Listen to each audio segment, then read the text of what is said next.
নমস্কার। ঠাকুরমা স্বামীজি ও গুরুদেবের শ্রীচরণে প্রণাম জানিয়ে আজ কথামৃতের টান স্বামী জ্ঞানব্রতানন্দ মহারাজের লেখা থেকে পড়ে শোনাচ্ছি। স্থান বেলুড় মঠ প্রাঙ্গণ। সকালবেলা এক ভদ্রলোকের সঙ্গে দেখা হলো। বললেন বেলুড় মঠের বিদেশিদের যে অতিথি নিবাস সেখানে তিনি রয়েছেন, কয়েকদিন থাকবেন বেলুড় মঠের এই পবিত্র পরিবেশে। কথা বলে জানা গেল যে তার আসল বাসস্থান ইংল্যান্ডে, বর্তমানে থাকেন জার্মানির বার্লিন শহরে। পেশায় তিনি গিটার বাজানোর শিক্ষক। আলোচনার মাধ্যমে আরও জানা গেল শ্রীরামকৃষ্ণ, মা শারদা এবং স্বামীজি সম্পর্কে তার অদ্ভুত কৌতূহলী টান। সংসার জীবনে তিক্ত ঘটনা প্রবাহের কারণে তিনি ঘর ছেড়ে বেরিয়ে পড়েছিলেন। কোথায় যাবেন, কি খাবেন, কোথায় থাকবেন কোনো ঠিক নেই। ঘুরতে ঘুরতে চলে আসেন জার্মানিতে, একটি মাথা গোঁজার জায়গাও করেন। বার্লিনের পথে পথে তিনি ঘুরে বেড়ান এক অস্থির মানসিকতা নিয়ে। একদিন এরকমই মানসিক অবস্থায় ঢুকে পড়েন একটি মস্ত বড় বইয়ের দোকানে।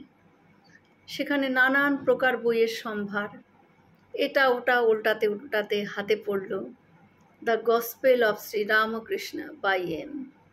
এই বইটিও উল্টাতে লাগলেন। বইটির বিষয় ভীষণই ভালো লেগে গেল তার। এত ভালো লাগলো যে কিছুক্ষণের মধ্যেই বইটি হাতে নিয়ে তিনি মালিককে অনুরোধ করলেন যে যদি এই বইটি আমাকে বাড়িতে দেন তাহলে আমার পড়া হয়ে গেলেই আবার আমি ফেরত দিয়ে যাব দোকানে। কিন্তু মালিক তো তা রাজি হলেন না। তিনি বললেন যে এটা হয় না, আপনি বরং এই দোকানে বসেই বইটি পড়ুন, যতক্ষণ দোকান খোলা থাকবে আপনি পড়তে পারেন।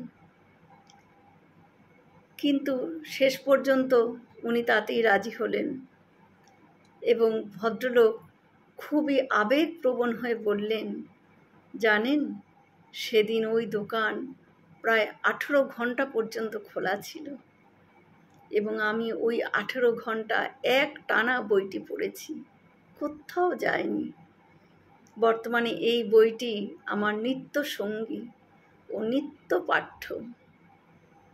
কি অদ্ভুত আকর্ষণই না রয়েছে দ্য গসপেল অফ শ্রীরামকৃষ্ণ বা শ্রী শ্রীরামকৃষ্ণ কথামৃত গ্রন্থে।